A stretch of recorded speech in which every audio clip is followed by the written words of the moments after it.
The winter wind pressed against the glass walls of JFK Airport like a warning. People rushed past each other inside the terminal scarves, whipping behind them, coats tugged tighter and boarding calls echoing through the high ceilings. Lucas Reed adjusted the worn strap of his olive green duffel and stepped forward, guiding his daughter through the crowd with one steady hand. Emily, only 8 years old, disappeared inside her oversized thrift store coat. Her gloved hands clutched a faded stuffed bear with one ear half gone, Captain Tumbleweed. "Daddy," she asked softly, looking up at the windows streaked with gray. "Is the wind mad we're flying today?" Lucas glanced at the departure monitors above them. The words Storm, Helena, Category 2 blinked in red at the bottom of the weather advisory feed. The storm was shifting more eastward than expected, closer to the transatlantic routes. He didn't flinch, just looked down at her with a calm smile he'd rehearsed too many times before. "No, sweetheart," he said gently. "The wind just likes to test us now and then, but I'll get you through it. I always do." Emily nodded and pulled the bear tighter to her chest. At the gate, the clerk didn't offer a smile as she took their passports. She barely glanced up. "Would you like to upgrade to premium economy?" she asked without warmth. "We have a few seats left." Lucas opened his wallet. 2 20s, 1 10, and a folded photo of a woman with a red scarf smiling at something just beyond the frame. He offered the clerk a soft shake of his head. "No, thank you. We're fine where we are." Without a word, she handed back their boarding passes. They stepped onto the plane aisle.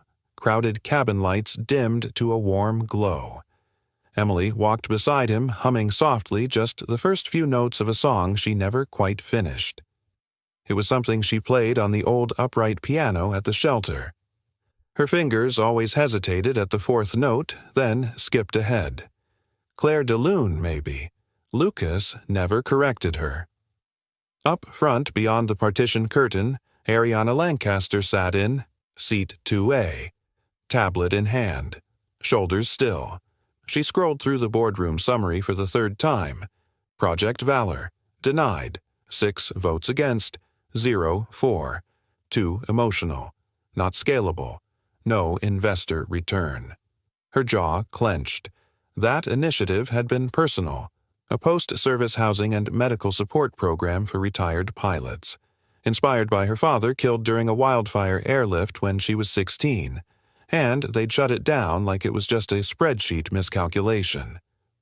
Ariana locked the tablet screen and leaned back into the seat, her spine straight. Her expression unreadable. Discipline. Precision. She didn't break, not even in private. Then something bumped her knee. She looked down. A small girl had wandered into the first-class section wide-eyed and startled with a stuffed bear now lying face down by Ariana's polished heels. "Oops," the girl whispered. Ariana raised an eyebrow. "You're not supposed to be here." The girl reached for the bear, but Ariana picked it up first. She dusted it off without thinking and handed it back. "Careful next time," she said, her voice more gentle than she intended. A man approached, tall, lean, wearing a well-worn jacket. Lucas gave a small apologetic nod. His voice calm, quiet. "Sorry about that. She just wanted to find a window seat. It's her first time flying across the Atlantic."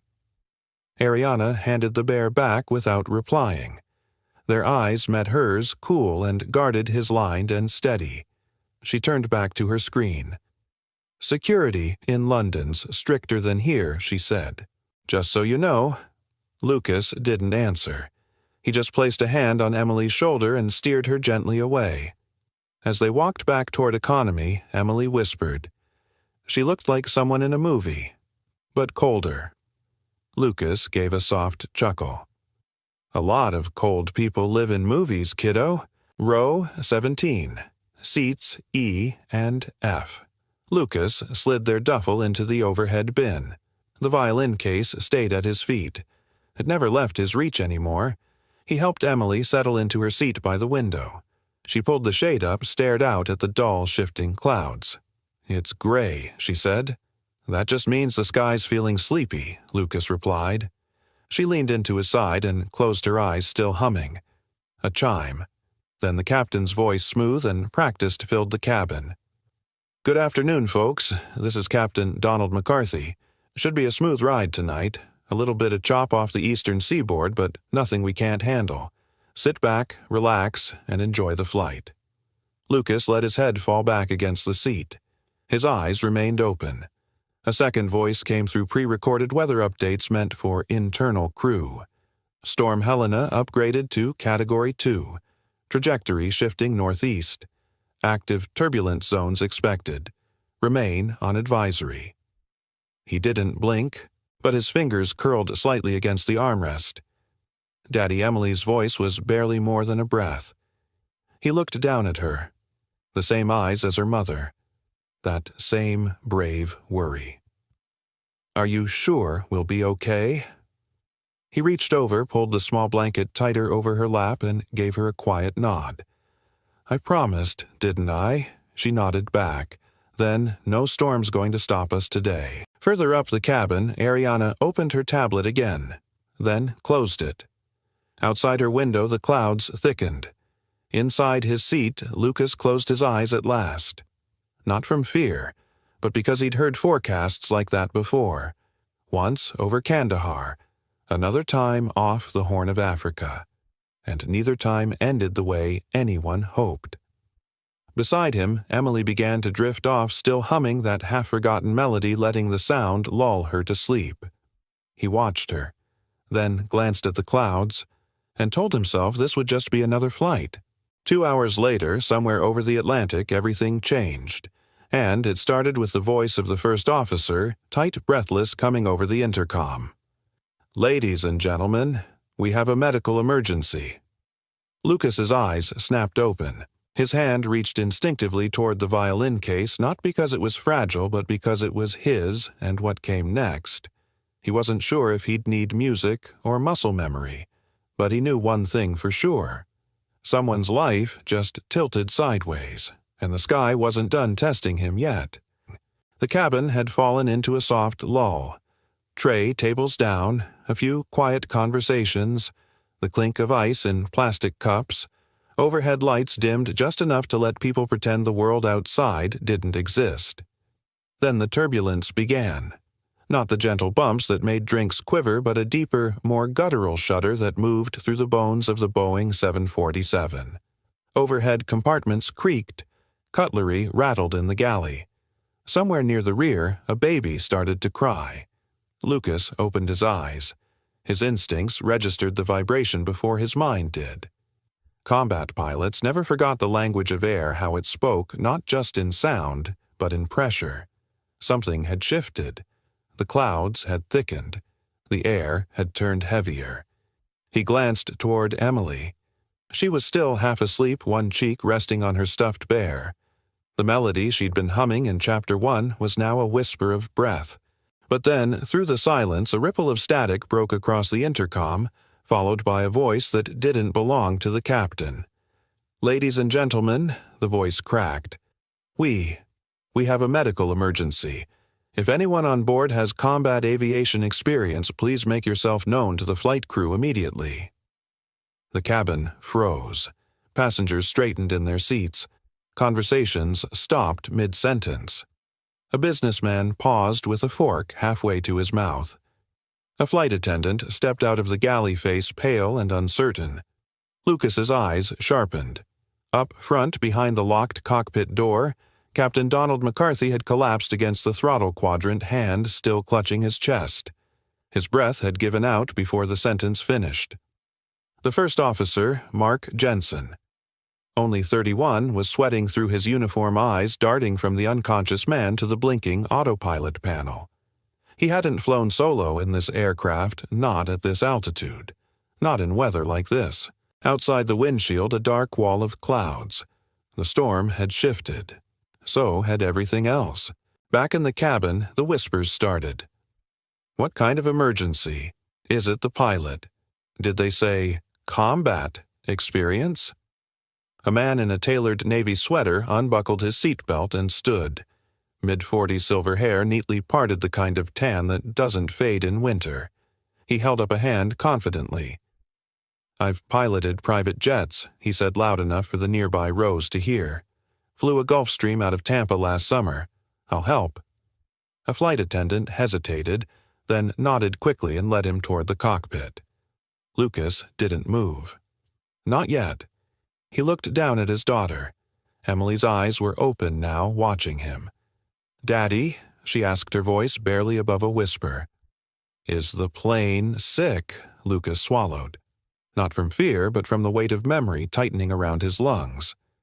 "It might be," he said quietly. She sat up straighter. "Can you fix it?" He didn't answer. Not right away.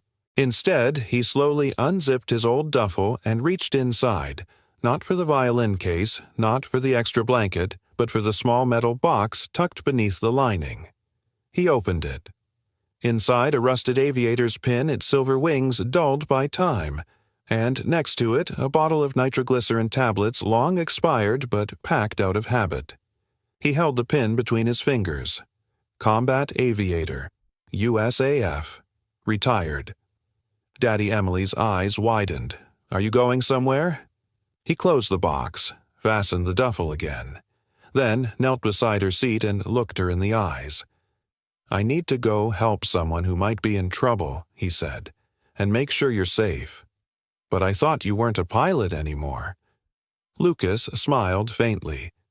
"Sometimes, kiddo, you don't stop being something just because no one calls you that anymore."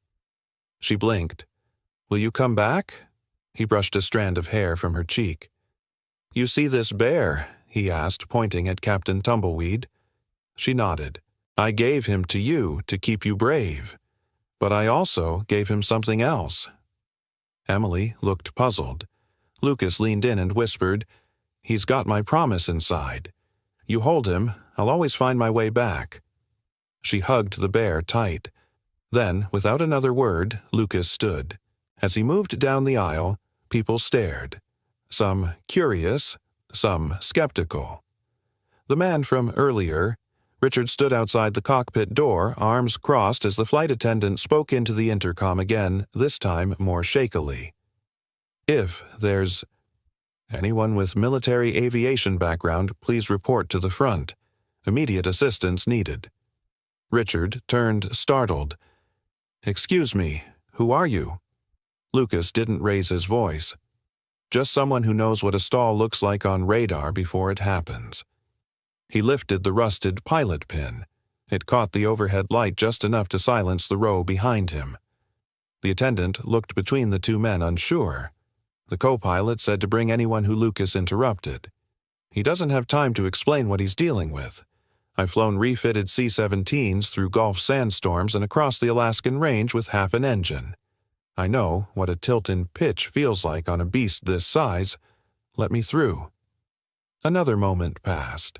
Then the cockpit door opened, and everything changed. Inside, blinking panels, steady alarms, oxygen masks pulled halfway out of compartments. The captain slumped against the seat, pale, unmoving. First Officer Jensen stood, frozen hands trembling above the throttle. Lucas stepped in, closing the door behind him. "I'm not here to take over," he said. "Just tell me what you've got." Mark's voice cracked. He was fine during takeoff. Said he had indigestion after lunch. Went to the lab. Collapsed 5 minutes later. Pulse is faint. We're holding altitude at 35,000, but I'm flying blind if turbulence gets worse. Lucas nodded. "Storm fronts bleeding into our corridor. You need to prep for diversion. Nearest is the Azores, Mark said." Lucas checked the instruments. "Not with this wind shear. Bring up military emergency frequencies. We'll need clearance to descend." Mark hesitated. You were Air Force." Lucas didn't answer. He just sat down in the jump seat. And for the first time in years, his hands moved across a cockpit panel like they had never left. Back in row 17, Emily stared out the window. The clouds looked thicker now. Angry. She gripped the bear tighter, and quietly, almost like a prayer, she started humming that same broken melody again. But this time, she didn't stop at the fourth note. The cockpit door slammed shut behind Lucas with a hiss of compressed air. Inside, it was chaos-controlled chaos, but chaos nonetheless. Captain McCarthy lay slumped in the jump seat, eyes closed, lips tinged an eerie shade of blue. First Officer Mark Jensen had a headset tangled around his neck, hands trembling as he tried to stabilize the yoke and reach for the med kit at once. Lucas dropped to his knees beside the captain. Pulse, Mark stammered, faint, irregular. I don't know. He just collapsed. Lucas didn't flinch. Get me the nitro. Top pouch, left side. Mark hesitated for half a second, then yanked the pouch open and handed over the bottle. Lucas checked the dosage, uncapped a small white pill, and slid it under the captain's tongue. Breathe slow, old man. Don't you check out on me yet? The cockpit was suddenly filled with silence, save for the low hum of instruments and the ever-present whistle of altitude. Outside, the windshield clouds churned like a living thing, gray and silver, lit occasionally by flashes of distant lightning. Mark blinked. Wait. You knew what to do. The meds. The vitals check. Lucas didn't look up. His voice was steady, almost too calm. Lucas Reed, United States Air Force, 1-800 flight hours. Call sign. Spectre 7. Mark stared, stunned. Spectre 7, he echoed, almost in disbelief. Lucas nodded once. I flew C-17s out of Bagram, mostly medivacs and deep field ops. Kandahar, Ramstein, Doha. He glanced at the still unconscious McCarthy adjusting the oxygen mask. But this isn't my first cockpit emergency. A flicker of awe crossed Mark's face. You were the one from Kandahar, right? The one who landed with only one engine.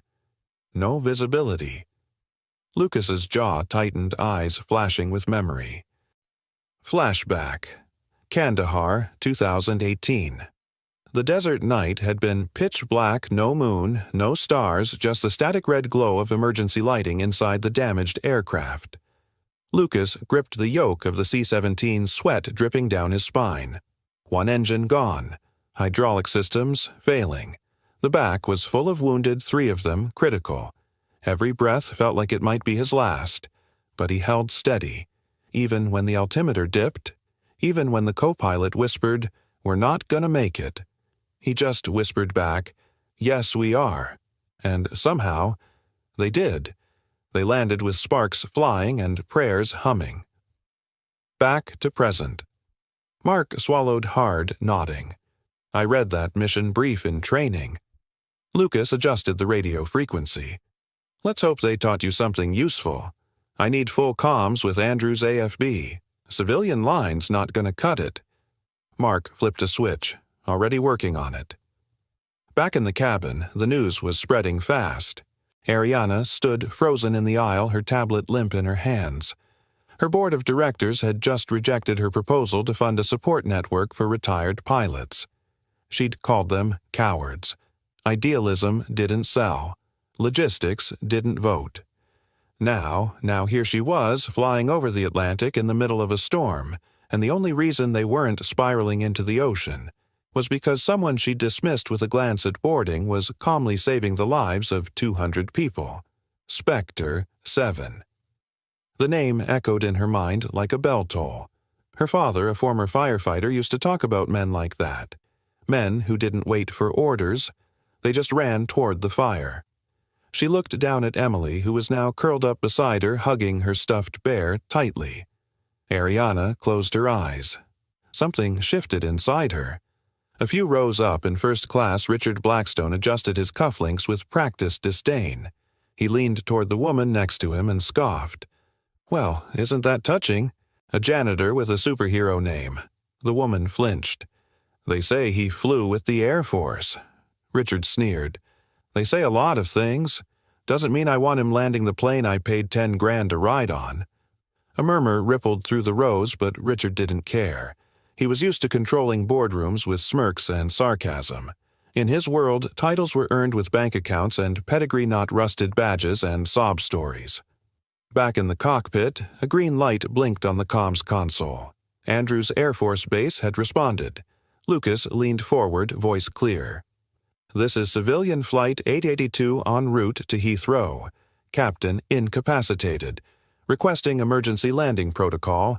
Identification code Sierra, Papa, Echo, Charlie, Tango, Romeo, 7. There was a pause. Then a calm, clipped voice answered Spectre 7. You are cleared for temporary command. Full authorization granted. Transponder channel opening. Satellite guidance enabled. Mark blinked.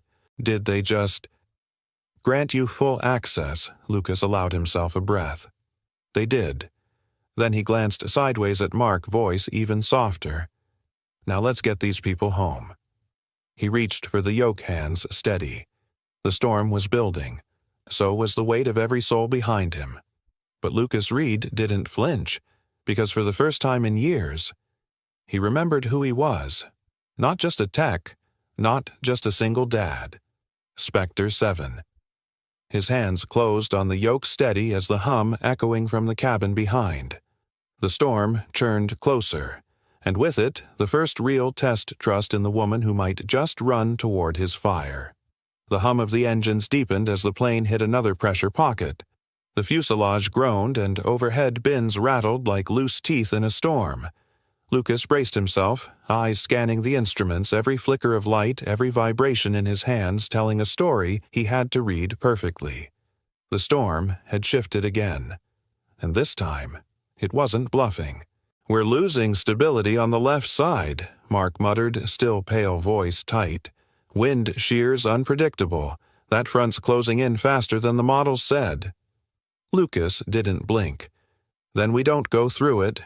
He reached for the manual navigation override and began to trace a new trajectory with his fingertip across the map displayed on the co-pilot screen. There's a low-pressure corridor forming south-southeast, he said calmly. If we dip into it, we can spiral down, slowly reduce our drag, and get under the worst of the turbulence.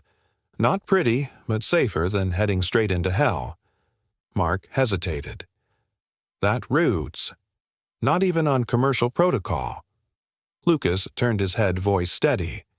That's because most commercial pilots don't train for war zone evasions. Mark said nothing, just nodded. A soft static crackled in Lucas's right ear. He turned the knob, gently isolating the incoming channel. It was a child's voice.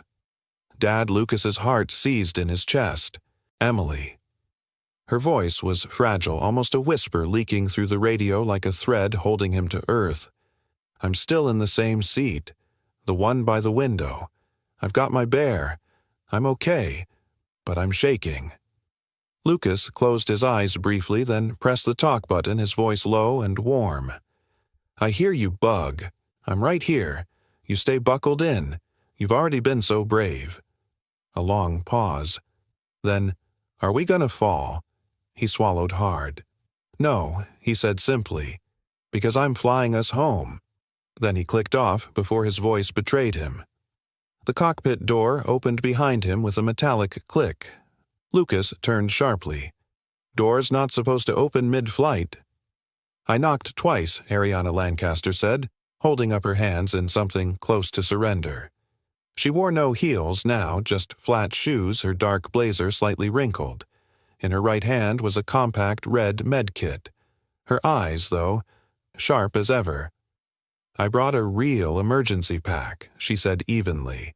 The one under the seat has expired epinephrine. Lucas stood up halfway, blocking her path to the captain. I appreciate it, but passengers aren't permitted in the cockpit during emergency protocol. I know the rules, Ariana replied. I also know this man's life may depend on more than rules. Lucas studied her, measuring, calculating. Her posture was composed, her voice firm, but it was the tremor behind her eyes that stopped him. Not fear, something deeper. Regret. She took a breath as if bracing for impact. My father was a firefighter, she said. Died in a collapsed stairwell before backup arrived. His partner tried CPR, but no one on site had advanced training. I was 10. Her voice broke for half a second before she recovered. After that, I made sure I knew how to treat shock stroke cardiac arrest, just in case someone near me ever needed it again. Lucas held her gaze. Then, slowly, deliberately, he stepped aside. "Vitals are weak," he said, gesturing toward Captain McCarthy. "I stabilized his rhythm with sublingual nitro, but I think we're past the second episode window. Your move." Ariana set down the med kit, knelt beside the captain, and began her work checking pupils, adjusting airflow, replacing the oxygen cannula with a cleaner line from her bag. Mark watched, mouth slightly open. "Where'd you learn all that?" She didn't look up. St. Jude's summer program. 2 years shadowing trauma staff. Some of us prepare for life. Others just talk about it. Lucas arched an eyebrow at that. She noticed. What she said, not unkindly. Surprised a woman in heels can handle something besides power suits. Lucas chuckled quietly. "No, I just didn't expect—" He paused, searching for the right words. Compassion from someone who looked like she could fire a man mid-coffee. Ariana didn't smile, but her hand stilled for a beat on the captain's chest, then moved again, this time more gently. The cockpit seemed quieter now. Less metallic, less storm, and more intention. Outside, lightning flickered across the distant cloud shelf, but the turbulence was beginning to even out as Lucas carefully adjusted altitude. The radio crackled again. Spectre. 7. This is Andrews Control. Your new course has been mapped. Confirming authorization for descent at 20-mile intervals. Corridor green. Lucas responded, voice clipped. Acknowledged. Reed and Jensen at controls. Civilian passengers secured. Captain Stable assisted by medically trained volunteer. A brief pause. Then Andrews replied, quieter. "Copy that. For the record, we've been tracking your designation for years." Spectre 7. It's good to have you back in the sky. Lucas didn't answer, but Ariana turned and looked at him differently now, as if a door had quietly opened in her mind and she was standing at the threshold uncertain, but curious. She glanced at the nameplate sewn into his old satchel on the floor, L. Reed, USAF. Then her voice dropped to almost a whisper. "Lucas?" He looked over. She hesitated. Then softly. "At first I thought you were the kind of man who only knows control." Lucas tilted his head, and now she nodded toward the captain, then toward the headset Emily had sent through earlier. No one fakes the look in their eyes when they're trying to save someone. Lucas held her gaze for a long moment. Then, for the first time since boarding, he let out a slow breath, steady as the hum now drifting faintly from the radio. Maybe trust didn't have to be a parachute jumping blind. Maybe it could be a co-pilot, side by side, through the storm's roar and whatever came next. The sky was no longer just dark. It was alive. The Boeing 747 groaned as it lurched sideways, trapped inside a cyclone's skeletal fist. Overhead compartments rattled violently, oxygen masks trembled in their housings, and a few passengers clung to their seats, eyes wide with unspoken prayers. An emergency chime pierced the chaos. Ding, ding, ding. Seatbelts fastened. "Stay calm. This is normal turbulence," came the captain's automated voice, recorded long ago in a calmer world. But nothing about this moment was normal. In economy, Lucas's daughter Emily curled into her window seat, arms tightly wrapped around her small stuffed bear with one ear torn from years of love. Her knees were pulled to her chest and her eyes were shut tight as the cabin lights flickered once again. She tried not to cry. Not because she wasn't scared, but because she had promised her dad. "Only babies cry on planes," she had whispered on the last flight. And he had answered, "Then I'll be the biggest baby if you ever do." Another violent jolt rocked the aircraft, and this time a plastic cup flew from a tray. A scream broke somewhere near row 22. Oxygen masks dropped halfway, then snapped back. Emily covered her ears. Her breath came out in quick, panicked bursts. That was when someone touched her hand. Ariana Lancaster. She had moved quietly through the aisle without the aura of a CEO this time, just a woman who had once sat through her own terrifying storms. She crouched next to Emily, Her designer heels tossed somewhere in first class and gently placed the small handheld radio into the girl's trembling hands. "Press the side when you're ready," Ariana said softly. "Your dad can hear you in the cockpit." Emily looked at the black device as if it were a lifeline. Then she did something no one expected. She sang. Her voice was timid at first, like the sound of raindrops against glass. But then it grew clear, soft, and trembling like the notes of a memory trying to be brave. Claire de Lune. The melody drifted above the screams, above the panic, above the shaking metal and blinking lights. The storm didn't stop, but somehow the plane seemed to listen. Heads turned. People stopped talking. One by one, the passengers looked toward the child in row 17E singing a lullaby, not to herself, but to the man who was trying to fly them out of death's shadow. In the cockpit, Lucas had just managed to stabilize the left rudder manually when her voice crackled through the intercom. He froze. "Par la Claire de Lune." She continued, imperfect in her French but gentle in her rhythm. He blinked. His hands were still firm on the controls, but his jaw trembled as the music cut through the static of instruments and stress. Time slowed. He could see her in his mind legs, too short to reach the floor bear in her lap, brown curls pressed to the window. Mark glanced over. "Is that—" Your daughter Lucas didn't answer. A single tear slipped down his cheek. Ariana's voice followed through the same channel, calm but direct. "She said she wanted to remind you that you're not flying alone." Lucas let out a breath rough and choked like something long buried had just cracked open. "Then, Emily," he whispered, voice low. "You are not just music, baby girl."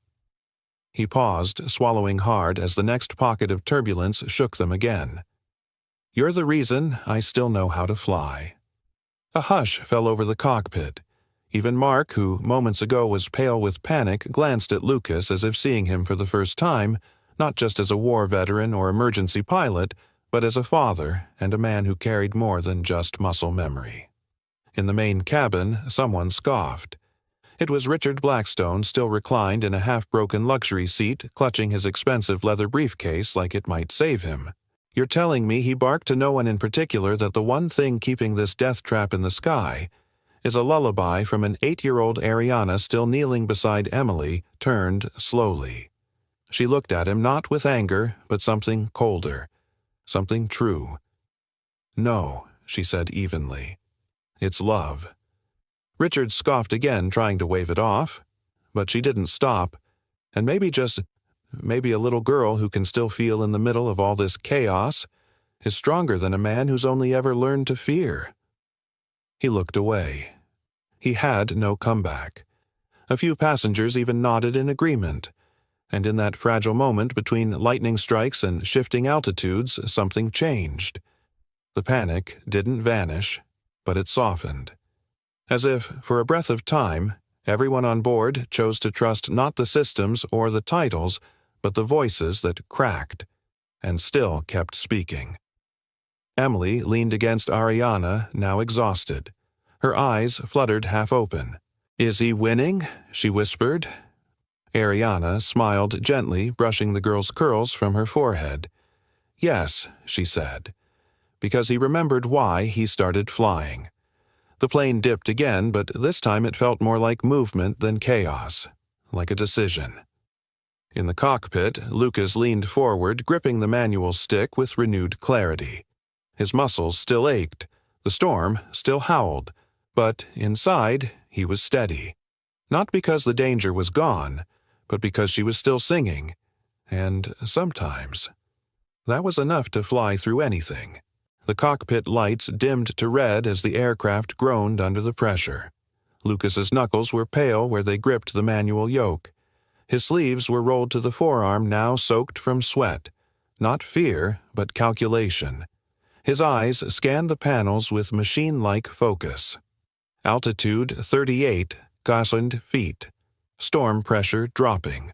Lightning forked through the windows like shattered veins of light illuminating the soaked windshield in pulses.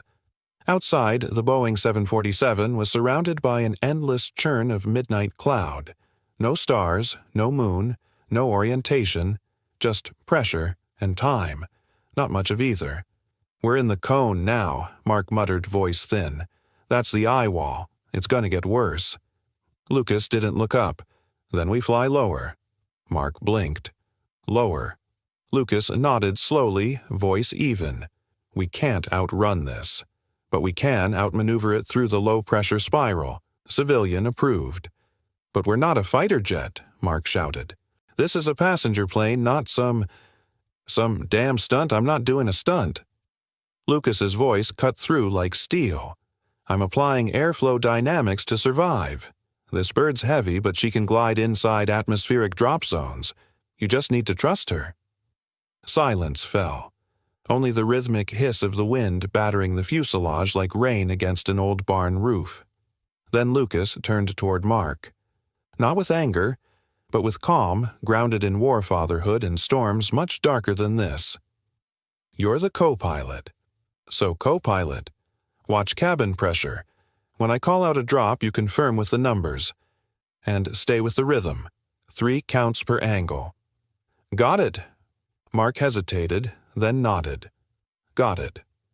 Lucas looked down at the small radio clipped near the dashboard. Emily's voice had gone quiet now, but the warmth of it still lived in his chest. Okay, baby girl, he whispered more to himself than anyone else. Time to descend. He reached forward and toggled the controls. Autopilot disengaged. Down in the main cabin, Ariana stood beside row 17E, gripping the seat in front of her as another tremor rippled through the aircraft. Passengers clutched armrests. Some cried, others prayed, but all eyes kept drifting toward the cockpit door. She exhaled, pulled her phone from her pocket, and opened the satellite message board. There was only enough bandwidth left for one message to make it through the storm grid. Her fingers hovered. Then typed to Archer board from Ariana, Lancaster Flight 822.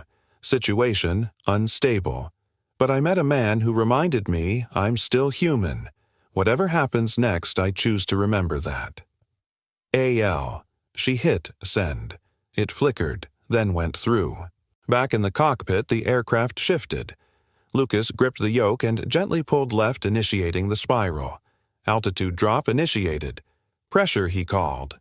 Mark stammered, eyes wide. Down by 0.8. Stable so far. Good. Next shift in 3, 2, 1, adjust. The plane banked again. It wasn't sharp, it wasn't sudden, but it was precise. A graceful spiraling descent through an invisible tunnel of wind.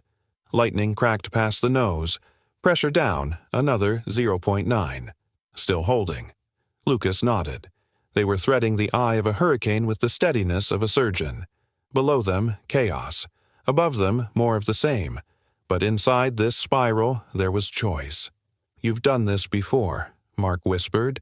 Lucas didn't answer for a moment, then said, once, over Kandahar. Blackout? Lost hydraulics. We made it down. Mark turned to him, stunned. You're that Lucas Reed. Lucas exhaled. Doesn't matter who I was, just who I am right now. Andrews Military Command Center, 2:17 a.m. A young lieutenant stared at her radar screen as the last transatlantic civilian flight showed as a single green dot descending in a curved line. Ma'am, she called out, Spectre 7 has begun controlled descent, low-pressure spiral, within protocol. The commanding officer stepped closer. Jesus, he's going old school. Still within legal flight envelope, ma'am. It's working. The officer exhaled. Lock in emergency clearance. That man's flying through hell with a plane full of souls. Give him the damn runway. 3, 2. Shift, Lucas called again. The aircraft banked nose angled downward. The turbulence kicked back, but less now. Controlled. Calculated. Mark spoke up, voice steadier. Pressure holding. Cabin oxygen remains green. Lucas risked a glance to the left. Somewhere between the clouds, something shifted. The darkness softened. The air grew thinner. And then, without warning, light. Not a flood, not a sunrise, but a single break in the cloud wall like heaven had cracked open one seam just wide enough for a man and his daughter to believe in tomorrow. Lucas whispered, There it is. Mark leaned forward. We're through the eye. Lucas didn't answer. He was crying, not in panic, not in pain, but in relief, because after 2 hours of flying blind, they could finally see. The runway was just a gray blur in the mist when Lucas spotted it more intuition than vision. Ramstein Air Base was cloaked in a stubborn layer of pre-dawn fog, the kind that swallowed headlights and erased horizon lines. But, to Lucas Reed, it was more than a patch of concrete. It was a lifeline. Altitude 5,000 feet and steady, Mark called his voice steadier than hours ago. Winds out of the east at 14 knots. Fog density. Holding. Lucas nodded, his hands firm on the yoke. Landing gear manual prep. Electrical isn't reliable in this soup. Mark swallowed hard and reached for the override panel. Understood. Behind them, the cockpit door was cracked open just enough for Ariana to peek in silently, watching the coordination, the cadence, the quiet gravity of two men threading metal through clouds. The intercom crackled again. Andrews to Flight 8082, runway Bravo 6 is clear. Emergency crews on standby. You are green for final descent. Lucas reached up and flicked off the cabin intercom before responding. Copy, Andrews. We see the lights. Mark raised a brow. We do. Lucas smiled faintly. Trust me. Back in row 17E, Emily leaned her head on Ariana's arm. The woman's tailored blazer had long since wrinkled, stained with traces of cabin dust and turbulent sweat. But Ariana hadn't moved. Not when Emily cried. Not when the plane lurched sideways. And not now when silence had settled like ash. Miss Ariana, Emily asked, voice soft. Yes, sweetheart. The girl's hand found hers. I don't think my dad is a superhero, she whispered as if confessing something sacred. Ariana looked down, startled by the honesty. But I know he'll never give up, Emily continued. Not even when it feels like everything's falling. Ariana's throat tightened, and somewhere deep in her chest, something long frozen shifted. In the cockpit, Lucas checked the emergency landing checklist by hand. Not the laminated version taped to the console, but a hand-scrawled one he'd folded into his wallet long ago, back when he still wore the uniform, back when habits were muscle memory and prayer. Hydraulics stable. Flaps locked at 30. Landing gear partial deploy, manual latch engaged. He looked at Mark. Throttle down in 5. Hold with me. Got it. Lucas exhaled. All right, baby girl, he whispered under his breath. Let's bring her home. Richard sat rigid near the front of the cabin, arms, crossed foot tapping like a metronome of doubt. This is absurd, he muttered to the man beside him. You're telling me the U.S. military just let some washed-up mechanic land a 7 million pound aircraft at a restricted airbase? The man shrugged, eyes still wide from the events of the past 2 hours. They called him Spectre 7. Spectre what? Richard scoffed. Sounds like a comic book. But just then the wheels thudded against the cabin floor with a metallic groan. The gear had dropped. Fully. Cleanly. The plane was ready. Lucas leaned forward, eyes narrowed. The runway lights appeared like ghosts through the haze-dim orange dots that shimmered against a silver sheet of fog. A heartbeat later, the voice in his headset confirmed it. Flight 882, Ramstein Tower. Visual confirmed. Wind shift minimal. You're clear. Lucas tightened his grip. Final approach. Mark braced his hands on the console. Do we flare? Lucas nodded once. On my mark. Don't second-guess it. They dropped lower and lower, until the belly of the 747 felt like it might kiss the earth too soon. 3, 2. Time slowed. Flare. The nose lifted ever so slightly. A moment of weightlessness, and then the tires kissed the tarmac. Once. Twice. Then held. The plane rumbled along the runway like a giant exhaling for the first time. Emergency vehicles followed at a cautious distance, their lights flashing but sirens off. Lucas brought the aircraft to a slow, deliberate stop. In the main cabin, the silence broke all at once. First with gasps, then with cheers, then with applause so loud it shook the overhead bins. People wept, people laughed. One woman sobbed into her husband's jacket sleeve. But in the cockpit, Lucas said nothing. He simply let go of the yoke, leaned back in the pilot's chair, and closed his eyes.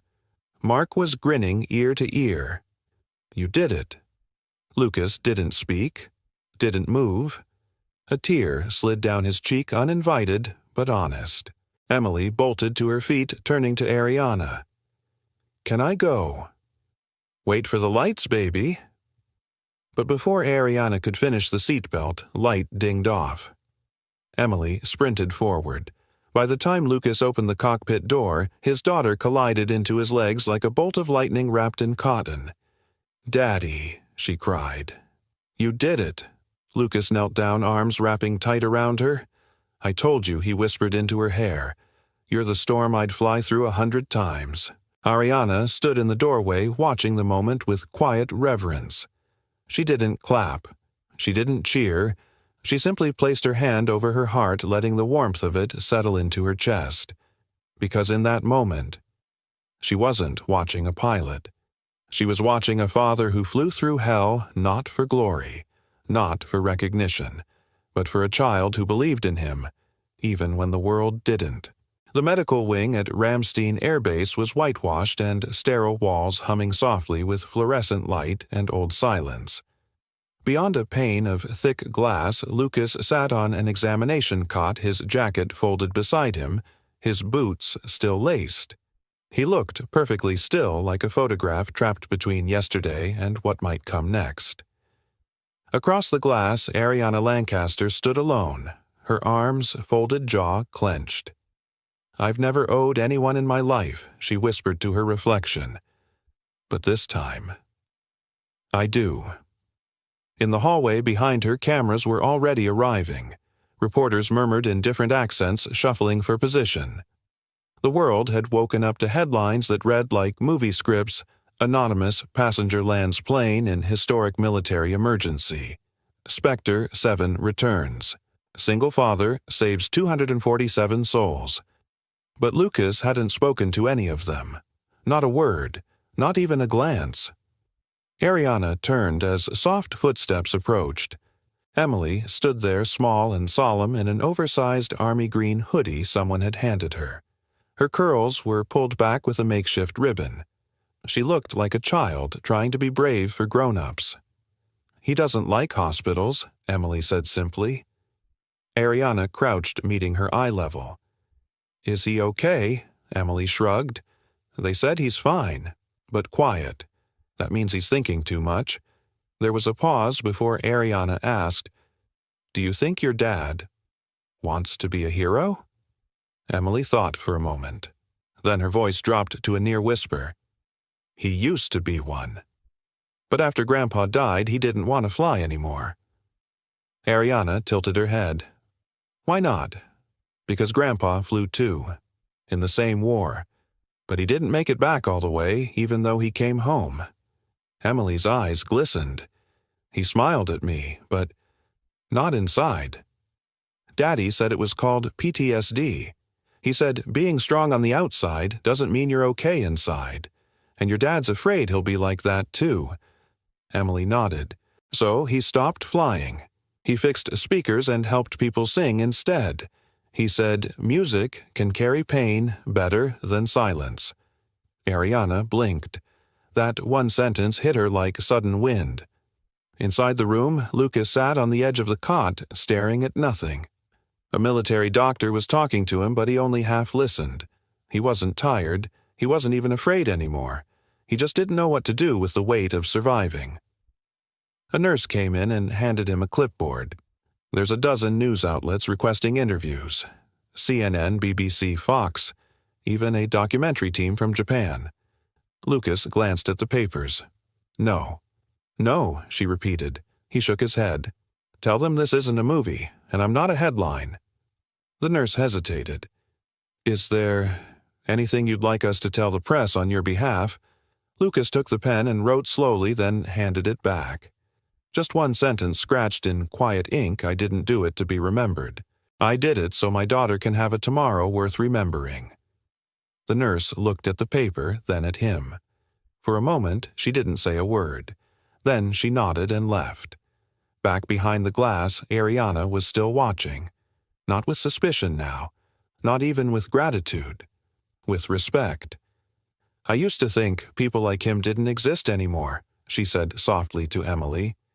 "He's not trying to be something," the little girl answered. "He's just trying not to lose who he was." There was a long pause. Then Ariana exhaled through her nose and pressed her hand gently against the glass. A silent thank you. A silent promise.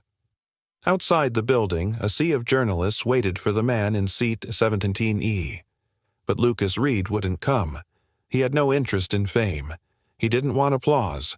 He wanted pancakes with too much syrup and stories told under blanket forts and one more night where his daughter could sleep without fear in her chest. And maybe a sky where she wouldn't be afraid to look down. That evening, Lucas sat with Emily in a quiet room tucked away from the press.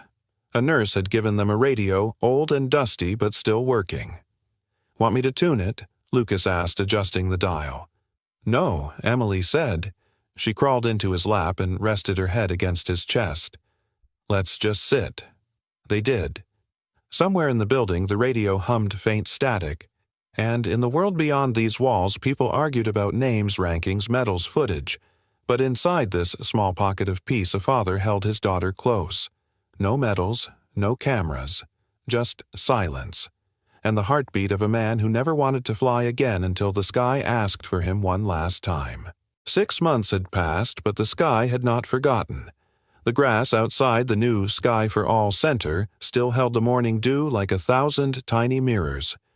Children ran across it with paper gliders, laughing as their makeshift wings danced against the soft spring breeze. From a distance, the bright blue hangar looked like any other aviation training site, but inside it was something entirely new. There were no admission tests here, no uniforms, no status signs or last names printed on plaques. Only one motto carved in steel above the glass double doors. "Everyone deserves a sky." It was Ariana Lancaster's idea, or rather, her answer to a feeling she hadn't known how to name until a little girl with a trembling voice and a brave father taught her what kind of world she wanted to help build. She hadn't returned to her boardroom yet. Instead, she came here most mornings before the meetings began. To watch. Inside, the main atrium rows of simulator pods lined the wall miniature cockpits designed for children.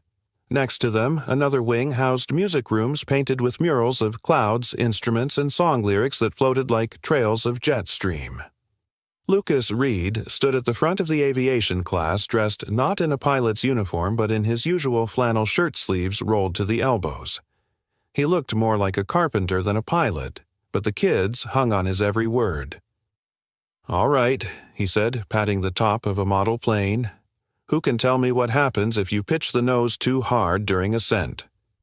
A little boy with freckles waved eagerly. "You stall the engine."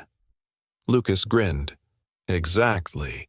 Which is why we respect the sky, but never fear it." The bell rang, and a sea of sneakers scrambled past him. As the room cleared, he knelt down next to a smaller simulator where Emily sat, chewing her lower lip. "You don't have to finish the run today," he said gently. "There's no rush." She looked up at him, unsure. "But the other kids already flew through the storm mode." Lucas chuckled.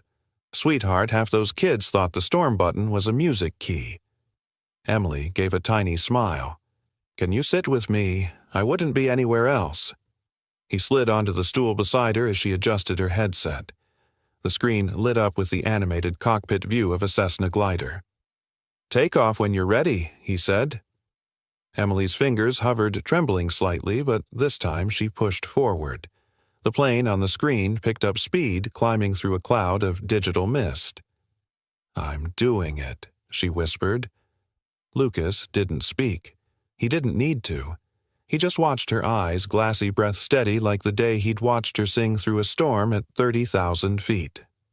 Across the campus, Ariana stood on the second-floor balcony observing quietly. She wore a blazer, but the buttons were undone. Her phone buzzed twice in her pocket investors' meetings strategy decks.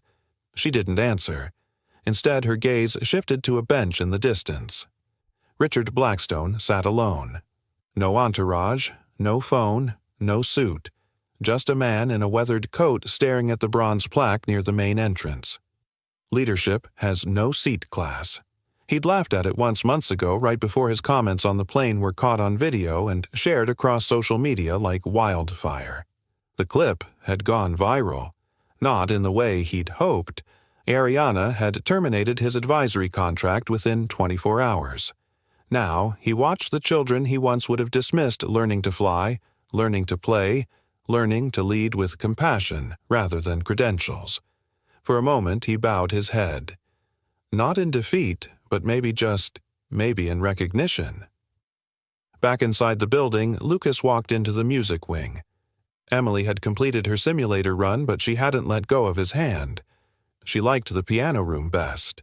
The keys never moved too fast, and the echo always sounded a little like home. Ariana joined them quietly. "She's braver than most adults I know," she said. Lucas gave a small nod. "She's not afraid of falling, just forgetting how to fly." There was a pause. Then Ariana placed something on the bench beside him. It was a small pin. Silver, shaped like a pair of wings over a music note. "Custom design," she said, "for instructors who do more than teach." Lucas raised an eyebrow. "You made me a badge." She smirked. "Don't let it go to your head." He studied the pin, turning it in his hand. "I never wanted to fly again." "I know, but maybe." It was never about the sky. Ariana looked at him. Maybe, Lucas continued, it was about what the sky could give back. The music room filled with soft notes as Emily tapped out a tune. Something halfway between a lullaby and a promise. Outside, a gust of wind lifted the paper gliders from the lawn into the air. They danced together, weaving over the fence line like dandelion seeds finding new ground. And in the middle of it all stood a center that taught children not just how to fly, but why. Not just how to land, but when to rise again. The lights in the auditorium dimmed, leaving a soft amber hue on the stage floor, warm like candlelight against the polished wood. A hush settled over the crowd, the kind of silence that comes not from stillness, but reverence. Not a single cough, not a rustle of paper, just breath. Held in waiting. It was opening day for Sky for All. But tonight wasn't about cutting ribbons or clicking cameras. Tonight was about something quieter, something deeper. It was about choosing to fly, not because you have wings, but because you've been grounded for too long, and still dared to dream. Lucas stood behind the TEDx podium, his hands resting lightly on the edges like he wasn't trying to control the room. Just feel its weight. No pilot's uniform, no medals. Just a dark blue sweater and that same quiet strength in his eyes. I used to think he began his voice steady but low, that what I lost was everything. He looked toward the crowd, not just at the front row where Ariana sat, or the side aisle where Emily waited with her violin, but farther. Into the rows, where young veterans sat beside school teachers, where single moms held the hands of curious children, where students leaned forward like every word might rewrite their future. I lost my wings. I lost my rank. I lost my father, long before I ever understood what he was running from. And for a while I thought that meant I couldn't fly anymore. Not just in the sky, but anywhere. That maybe I was built only for war. And when the war ended, so did I. He paused, letting the quiet settle again. But something happened.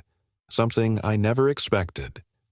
He looked at Emily, who was clutching her violin tighter now.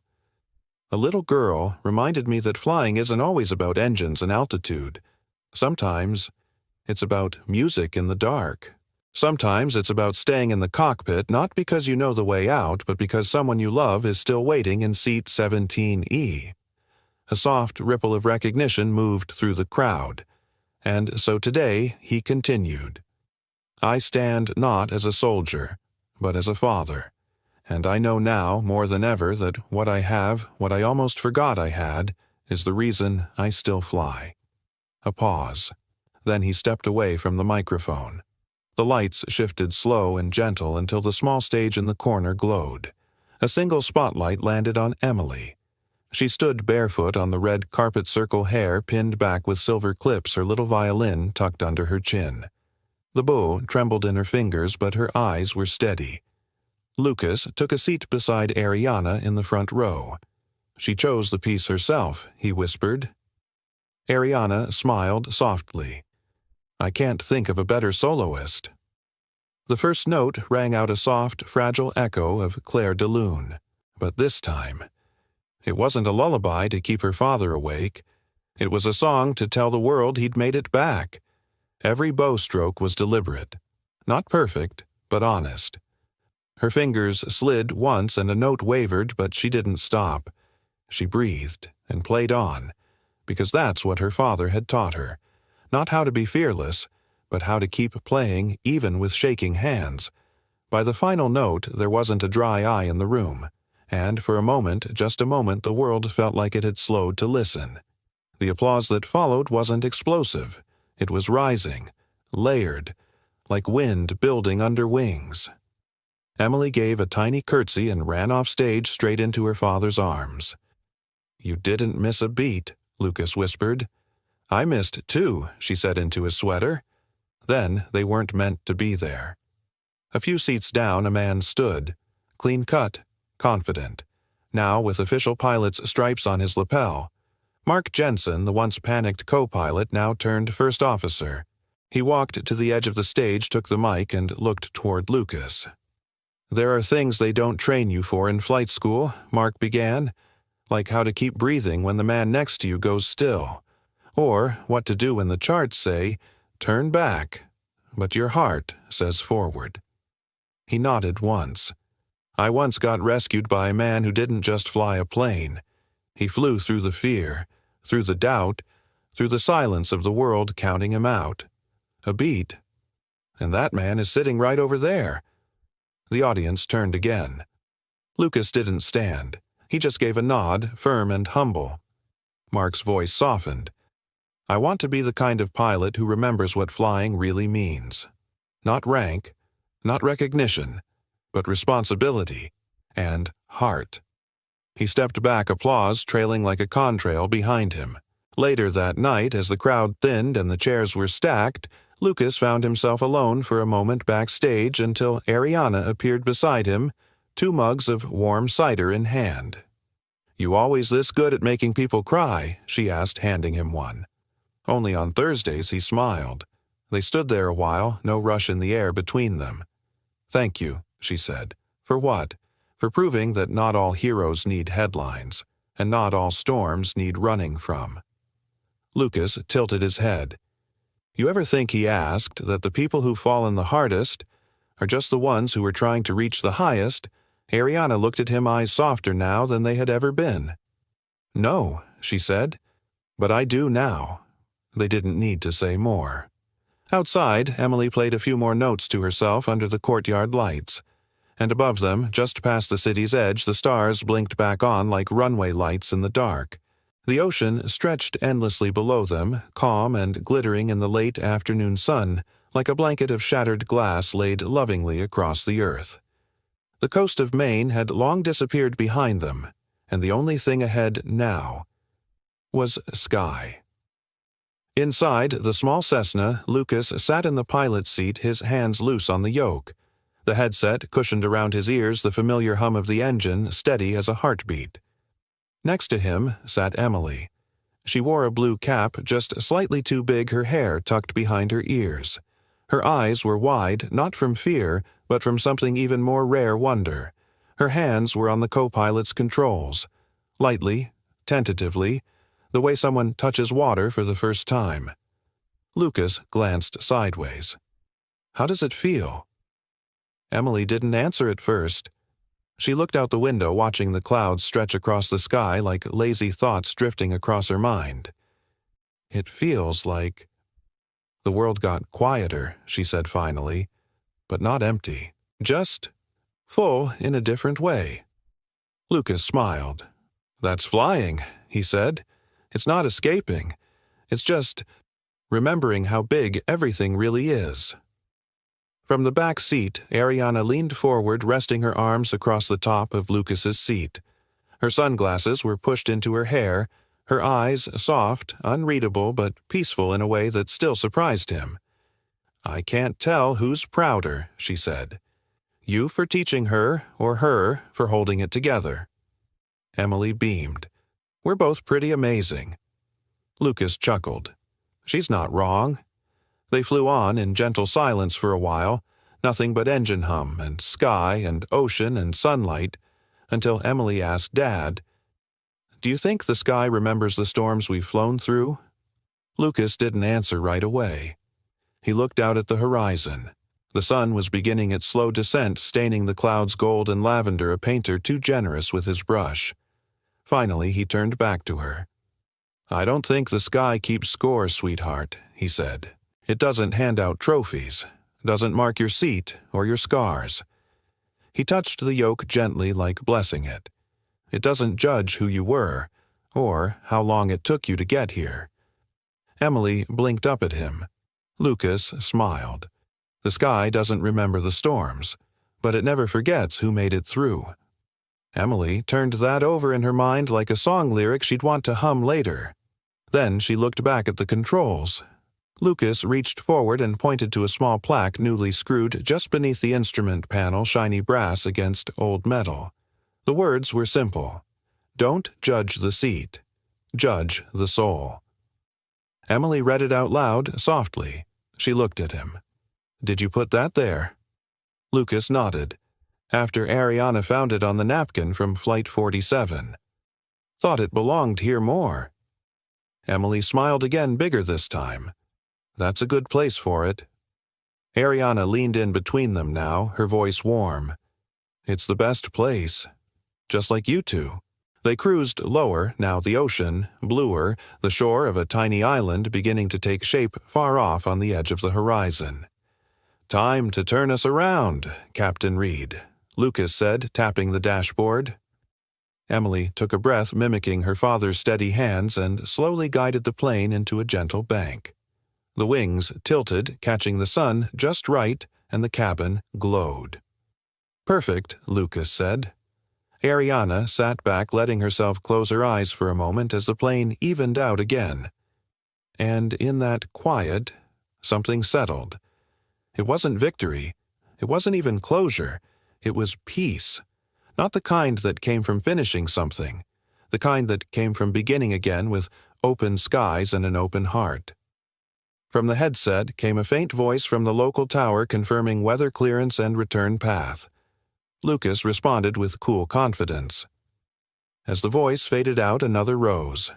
Emily laughed bright and unguarded as the plane caught a little lift and dipped gently again. The joy in it didn't need translation. It was the sound of a child realizing the world had once felt too big, and now she was flying above it. That laugh filled the cabin soft and golden and free. And below them the ocean shimmered like it had been waiting all day just to hear it. Only the sound of the waves far below remains, then the laughter of a girl learning to fly. And maybe that's the real message tonight, that life doesn't measure us by where we sit, what we've lost, or even how long we were afraid to try again. It remembers the moments we chose to rise, to take the controls, and fly forward anyway. I'd love to know, where in the world are you listening from? Drop your city or country in the comments below. And if this story moved you even just a little, consider subscribing for more stories, just like this, stories that remind us that strength isn't always loud and healing often sounds like a child's laughter in the sky. Subscribe. Share with someone who needs to hear this today. And thank you truly for spending time with this story. Wherever you are, may your skies stay open and your soul unjudged.